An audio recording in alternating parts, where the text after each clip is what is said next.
네, 개정 상황 확인해보고 오셨습니다. 현재 시각 9시 14분 지나고 있고요.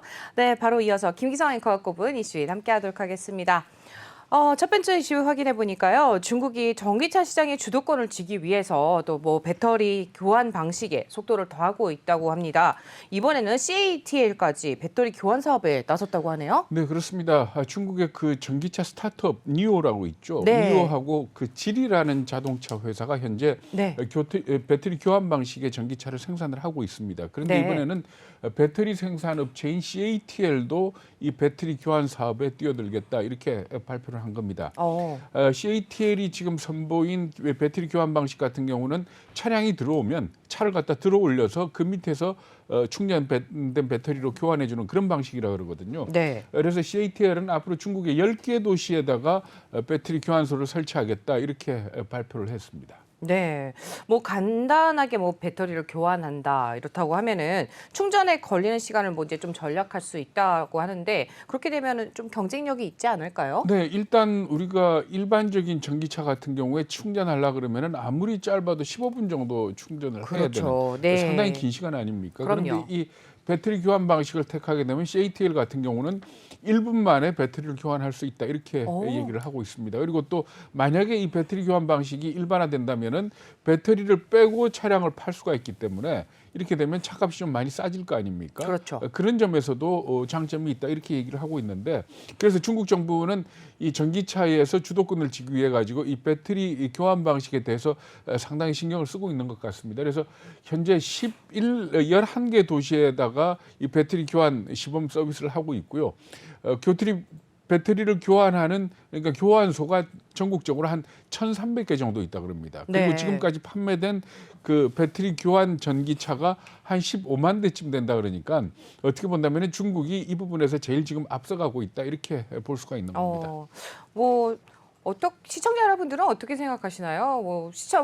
그 배터리 교환 방식 뭐 그렇게 어렵게 생각되지는 않을 것 같은데 그럼 다른 나라들도 좀 따라하면 어떨까라는 생각이 좀 그러니까 들거든요. 사실 이 전기차가 처음 개발이 됐을 때 배터리 관련해 가지고 배터리 교환 방식 얘기가 나왔었습니다. 그럼에도 불구하고 이 배터리 교환 방식이 다른 나라에서 일반화되지 않는 가장 큰 이유는 첫 번째는 표준화입니다. 이게 만약에 차량마다 들어가는 배터리가 전부 다 다르고 이렇다면은 결국 이 교환하는 게 수월하지 않을 거 아닙니까? 그래서 이게 규격화돼야 되는 그런 문제가 있는데 이 규격화에는 몇 가지 문제가 있습니다. 첫 번째는 뭔가 하면은 지금 현재 전기차의 성능은 어떻게 본다면은 배터리에 의해서 좌우가 된다 이렇게 볼 수가 있거든요. 네. 그러면 자동차 회사 입장에서는 다 같은 배터리를 쓰게 되면은 결국 자기 회사 차량의 장점이 없어지는 거 아닙니까? 그렇겠죠. 그래서 규격화가 쉽지 않을 거다 이렇게 얘기를 하고 있고요.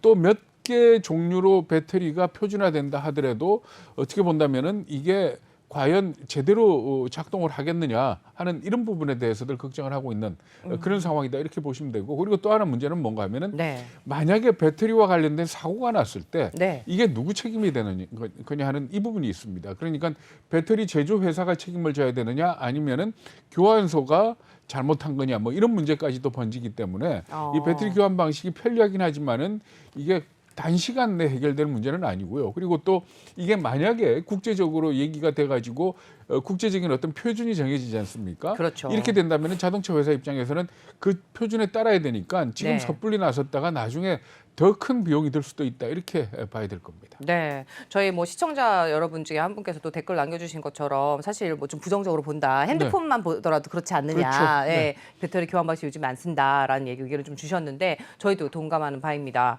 사실 또 뭐 중국 얘기 하나 더 해보도록 하죠.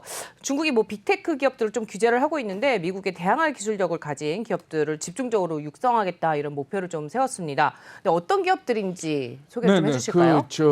블룸버그가 보도를 한 내용인데요. 그러니까 미국과의 기술 패권 경쟁에서 이 최신 무기로 등장하고 있는 네. 이 작은 거인들이라고 소개를 했습니다. 어. 그러면서 이 전정 특신 인증을 받은 기업 이렇게 얘기를 했거든요. 네. 전은 뭔가 하면은 전문할 때 전자고 정은 정밀할 때 정, 오. 특은 특별하다 할 때 특, 네. 그리고 신은 혁신할 때 신입니다. 그러니까 우와. 전문적이고 특별하고 혁신성이 있고 뭐 하는 그런 기업들한테 인증을 주는 제도인데 이 제도를 통해 가지고 기술력을 갖다가 키우겠다라는 그런 쪽으로 움직이고 있다는 겁니다. 이게 근데 이 전정특신 인증 제도라는 게 최근에 생긴 게 아니고 2011년부터 시작이 됐다 그럽니다. 그런데 2011년부터 시작이 됐는데 언제 본격화됐는가 하면은 미중 무역 갈등이 심해지고 또 그러고 난 뒤에 시진핑 주석이 기술 자립을 강조를 했었거든요.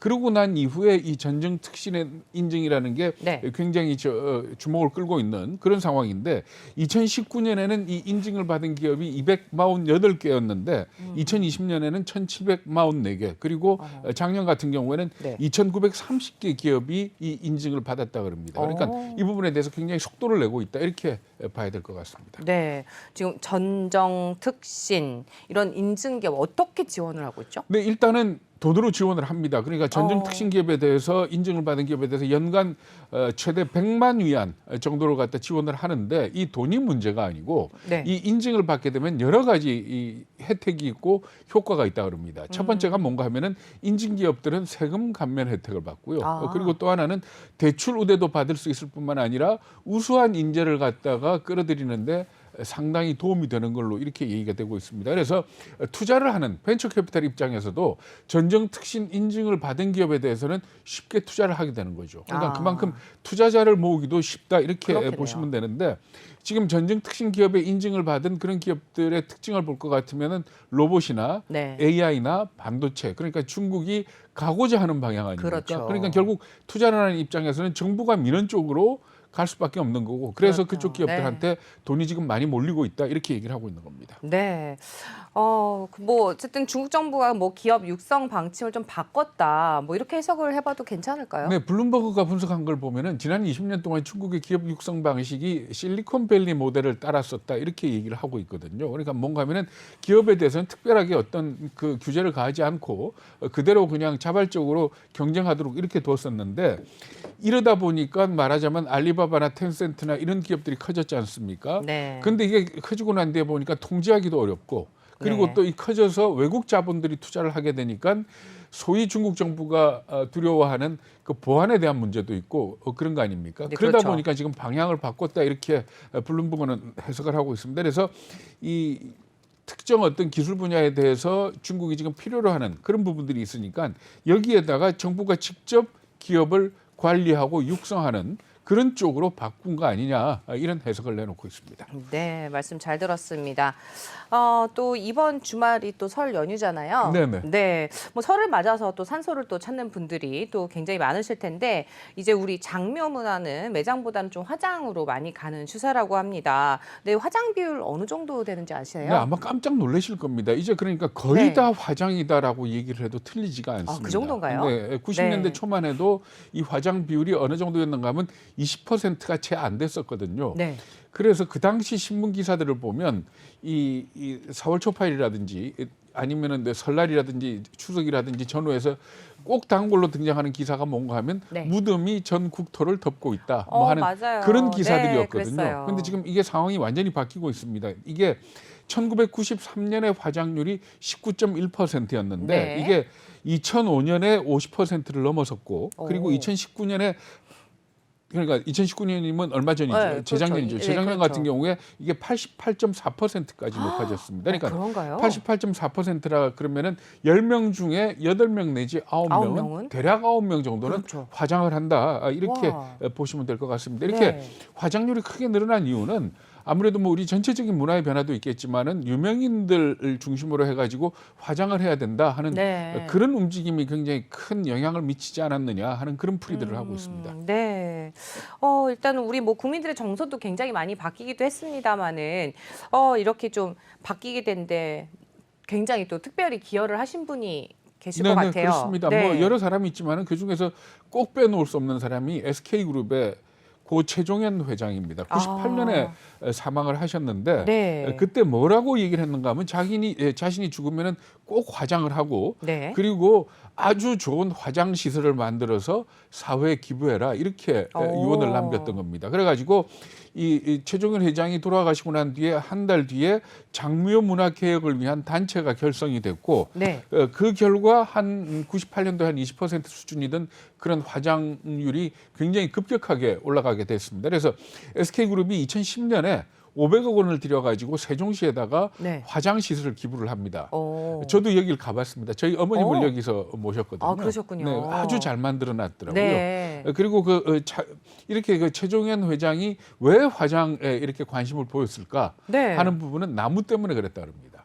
왜 그러니까 그렇죠? 최종현 회장이 네. 사람을 키우는 것과 나무를 키우는 게 같다. 오. 그만큼 중요하다라고 얘기를 하면서 네. 나무를 갖다 키우려면은 결국은 우리나라의 이 매장 문화가 바뀌어야 되는 거다라는 측면에서 화장을 적극적으로 권장을 했던 그런 인물로 기억이 되고 있습니다. 네, 좋은 방법인 것 같습니다. 근데 또 화장률이 뭐 남녀라든지 연령별로 좀 차이가 있다라고 하더라고요. 네, 그렇습니다. 이게 네. 조금 오래된 통계이긴 하지만은 네. 보면 상당히 재미있습니다. 남성의 화장률이 87.2%고 네. 2017년 기준입니다. 그리고 여성은 81.6%로 나타났습니다. 그러니까 남자가 여자보다 조금 더 화장을 많이 하는 걸로 이렇게 나타났거든요. 그 어떻게 이유는 해석을 뭔가 해야 하면 되죠? 네. 부모님이 돌아가셨을 때 네. 아버지보다는 어머님이 좀 더 애틋한 거 아니냐. 그러니까 어. 화장을 좀 하기 싫어하는 네. 그런 거 아니냐 이런 해석을 하고 있고요. 그리고 네. 또 아무래도 20대 사망한 사람들은 거의 대부분 네. 97.7%가 화장을 했습니다. 화장을 그러니까 하고. 일찍 죽은 경우에는 그렇죠. 화장을 했고 60대 이상에서는 82.2%입니다. 그러니까 말하자면 이 돌아가시고 난 뒤에 사망하고 난 뒤에 돌볼 사람이 있느냐 없느냐. 네. 그러니까 이 산소라는 거는 누군가 가서 끊임없이 또 케어를 해야죠. 해야 되지 않습니까? 네. 그러니까 그런 부분들도 상당히 영향을 미친 걸로 이렇게 받아들여지고 있습니다. 네. 뭐 화장률이 또 지역별로도 굉장히 또 차이가 있다고 하는데요. 지역별로는 어떻게 차이가 나죠? 네, 그 앞에서 말씀드렸듯이 전국 평균이 88.4%라고 네. 했지 않습니까?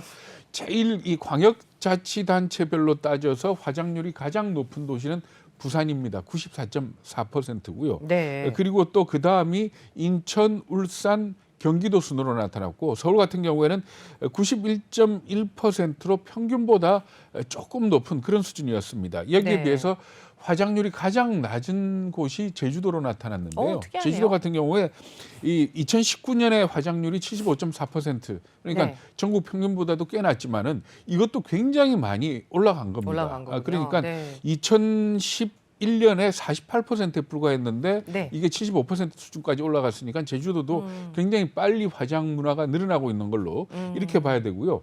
기초지방자치단체 중에서 화장률이 가장 높은 데가 울릉도입니다. 울릉군 같은 경우에는 98.6%. 그러니까 거의 전부가 화장을 한다 이렇게 네. 보시면 되고 그 다음이 경남 통영시가 98.5%로 이렇게 집계가 됐습니다. 그러니까 우리가 일반적으로 생각하기에는 도시가 아무래도 매장보다는 화장을 많이 하지 않겠느냐라는 생각을 하기가 쉬운데 네. 오히려 어떤 그 지역적인 특성이나 이게 더 강하게 작용하는 걸로 봐야 될 것 같습니다. 네.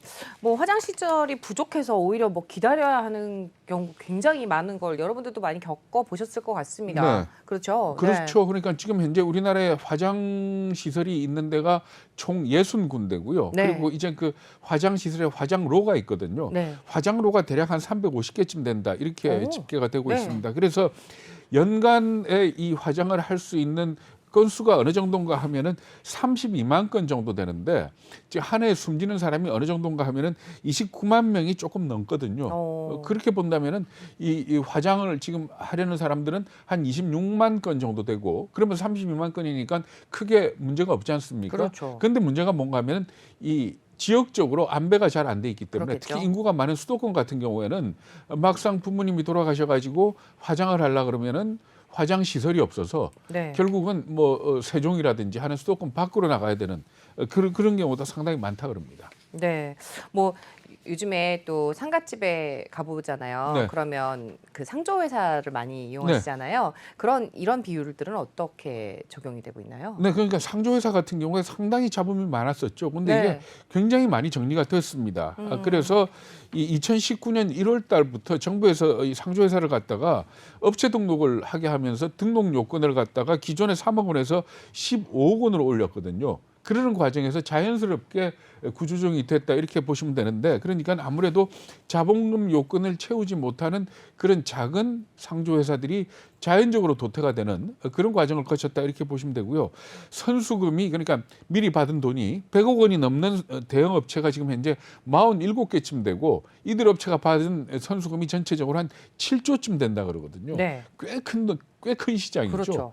그래서 이 작년 말을 기준으로 해가지고 이 상조회사에 가입한 회원이 723만 명 이렇게 집계가 되는데 사실 이것보다도 훨씬 더 많은 걸로 봐야 됩니다. 왜냐하면은 대기업 같은 경우에는 직원들이 이런 상을 당했을 경우에 네. 상조회사하고 바로 연결을 시켜줄 수 그렇죠. 있도록 네. 그 복지 차원에서 그걸 하고 있기 때문에 사실은 거의 지금 웬만한 사람들 같으면은 상조회사를 통해서 상을 치른다 이렇게 보면 될 것 같습니다. 네. 뭐 예전 같이 뭐 대가족이고 이러면 이제 가족들이 서로 다 이렇게 하기는 하는데 요즘에는 거의 뭐 상조회사를 두잖아요. 근데 아무래도 뭐 이런 게 핵가족화되고 이런 이유가 아닐까라는 생각이 좀 드는데 맞나요? 그렇죠. 제가 지난번에 어디 상가를 한번 갔더니 네. 그 딱 형제 둘밖에 없는 그런 집안이었는데 아버님이 돌아가시고 난 뒤에 네. 상 치르는데 뭐라고 얘기를 하는가 하면은 상조회사를 부탁을 안 하고 직접 했던 거거든요. 그랬더니 뭐라고 얘기를 하는가 하면은 정말 슬퍼할 겨를도 없더라.